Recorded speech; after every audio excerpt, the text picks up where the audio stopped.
बहुत स्वागत है। बड़ा अपडेट है, खुशखबरी है कर्मचारियों के लिए। कर्मचारियों की जो तनख्वाहें है उसमें बढ़ोतरी गई है। कितना की गई है यह कंप्लीट जानकारी आपको इस वीडियो में दिखाएंगे। कर्मचारियों के लिए वीडियो बेहद ही इम्पोर्टेंट होने वाला है। कर्मचारियों की सैलरी पर 20 से 30% की बढ़ोतरी देखने को मिलेगी और उस 20 से 30% बढ़ोतरी होने पर कर्मचारियों की जो सैलरी है उसमें कितना अंतर आएगा। तो लेवल 1 से लेकर के लेवल 10 तक के जो कर्मचारी हैं उनका यहाँ पर पूरा कंप्लीट जो सैलरी है उस पर कैलकुलेशन करके हम दिखाने वाले हैं। तो वीडियो इम्पोर्टेंट है। कितना परसेंट 8वें वेतन आयोग के तहत उनकी सैलरी में अंतर यहाँ पर आएगा।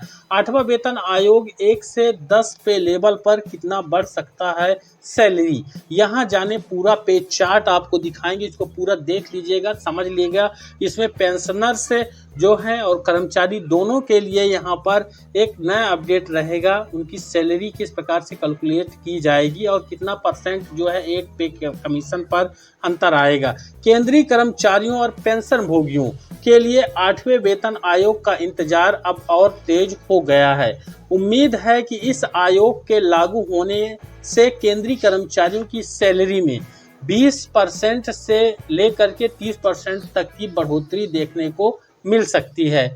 लेकिन सबसे बड़ा सवाल यह है कि किस पे लेवल पर कितना सैलरी बढ़ेगी और जो फिटमेंट फैक्टर है, अगर आप नहीं जानते हैं तो वीडियो को पूरा देख लीजिएगा। ये अहम रोल अदा करता है कर्मचारियों की सैलरी और पेंशन भोगियों की पेंशन बढ़ाने में। जो फिटमेंट फैक्टर है ये क्या होगा।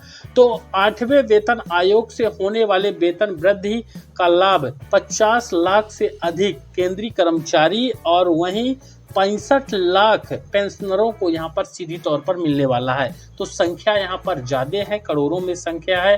तो वीडियो बेहद ही इम्पोर्टेंट होगा, खबर बहुत ज़्यादा इम्पोर्टेंट है। सरकारी सूत्रों के अनुसार 8वें वेतन आयोग का काम अप्रैल 2025 से शुरू हो सकता है और इसे 1 जनवरी 2026 से लागू किया जा सकता है। हालांकि इसके लिए पूरी प्रक्रिया का पालन करना आवश्यक है। वहीं 7वें वेतन आयोग 1 जनवरी 2016 से लागू हुआ था और इसका जो कार्यकाल है वह 31 दिसंबर 2025 तक है। यानी 31 दिसंबर 2025 तक 7वां वेतन आयोग के तहत ही कर्मचारियों को जो लाभ सैलरी के रूप में दिए जाते हैं वही यहाँ पर मिलेंगे। तो यहाँ पर अभी जो है 7वां वेतन आयोग 31 दिसंबर 2025 तक रहेगा। वहीं आमतौर पर हर 10 साल में नया वेतन आयोग लागू किया जाता है। इसलिए 8वां जो सीपीसी है जनवरी 2026 से लागू होने की उम्मीद है। वही फिटमेंट फैक्टर क्या होगा। फिटमेंट फैक्टर का एक अपना अहम रोल होता है। यही निर्धारित करता है कि कर्मचारियों की सैलरी कितना बढ़ाना है, पेंशन भोगियों की जो पेंशन है उस पर कितना बढ़ोतरी होना चाहिए। तो ये फिटमेंट फैक्टर जो है केंद्रीय कर्मचारियों की बेसिक सैलरी तय करने में फिटमेंट फैक्टर महत्वपूर्ण भूमिका निभाता है। 7वें वेतन आयोग में फिटमेंट फैक्टर 2.57 यानी 2.57 था, जिसके परिणाम स्वरूप जो न्यूनतम सैलरी 7,000 से पहले थी, 7,000 से इसको बढ़ा करके 18,000 हो गई थी। अब आप सोच सकते हैं कि 2.57 ये फिटमेंट फैक्टर होने से 7,000 से डायरेक्ट 18,000 सैलरी हुई थी। तो आप समझ ही सकते हैं कितना ज़्यादा महत्वपूर्ण फिटमेंट फैक्टर होता है।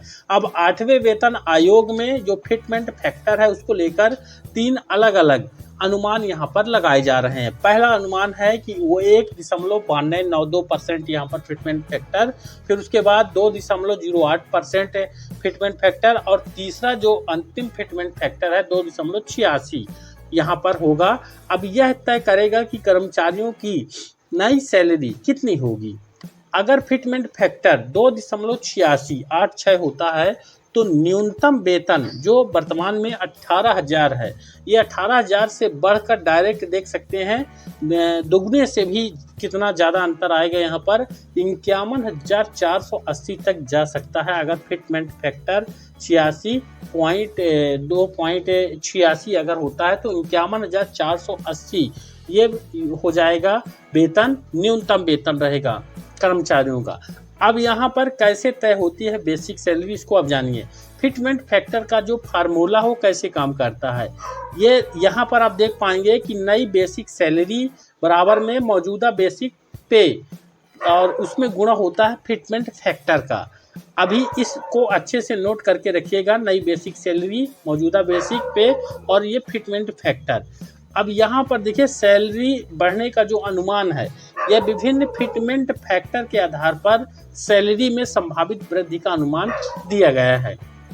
वहीं आप यहाँ पर देख पाएंगे ये जो पे लेवल है और 7वें वेतन आयोग का जो बेसिक पे है और ये फिटमेंट फैक्टर 1.92, 2.8 फिटमेंट फैक्टर और 2.86 फिटमेंट फैक्टर में कितना सैलरी में अंतर आएगा।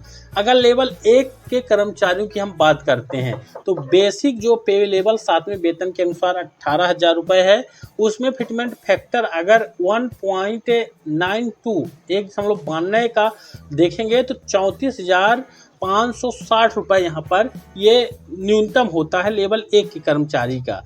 अगर 2.8 फिटमेंट फैक्टर देखेंगे 37,440 यहाँ पर हो जाएगा।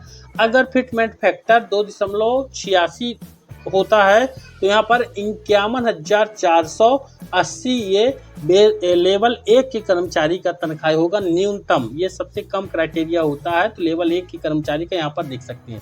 लेवल 2 का कर्मचारी अगर हैं तो उनका 19,900 यहाँ पर होगा, ये न्यूनतम पे होगा। और ये फिटमेंट फैक्टर अंतिम वाला अगर देखते हैं तो ये 56,914 रुपये का न्यूनतम जो है यहाँ पर लेवल 2 के कर्मचारी का वेतन सैलरी होने वाला है। लेवल 3 के कर्मचारी का 21,700 रुपये ये न्यूनतम पे रहेगा बेसिक पे, और जिसमें फिटमेंट फैक्टर 2.86 अगर है तो 62,062 रुपये ये लेवल 3 के कर्मचारी का न्यूनतम जो है यहाँ पर सैलरी होगा। वहीं यहाँ पर लेवल 4 के कर्मचारी का आप देख पाएंगे 72,930 रुपये न्यूनतम पे होगा। लेवल 5 के कर्मचारी का 83,512 ये न्यूनतम पे होगा। और लेवल 6 के कर्मचारी का 1 लाख यहाँ पर देख सकते हैं 12,044 रुपये यहाँ पर हो जाएगा। और लेवल 7 के कर्मचारी का यहाँ पर आप देख पाएंगे लेवल 7 में जो कर्मचारी हैं उनका 1,28,414 ये न्यूनतम होगा। अब लेवल 8 के जो कर्मचारी हैं उनका न्यूनतम सैलरी जो है 1,36,136 रुपये हो जाएगा फिटमेंट फैक्टर 2.86 होने पर। लेवल 9 के जो कर्मचारी हैं उन कर्मचारियों का फिटमेंट फैक्टर अगर इतना 2.86 है 1,51,866 रुपये का न्यूनतम बेसिक सैलरी होगा। यहाँ पर लेवल 10 का कर्मचारी हैं तो 1,60,446 रुपये यहाँ पर ये न्यूनतम वेतन होगा। वहीं 8वें वेतन आयोग में DA 0 हो जाएगा और ये इसकी गणना फिर से काउंटिंग में ली जाएगी। हर नए वेतन आयोग में महंगाई भत्ता यानी जो डेयरनेस अलाउंस DA की शुरुआत में रीसेट कर दिया जाता है।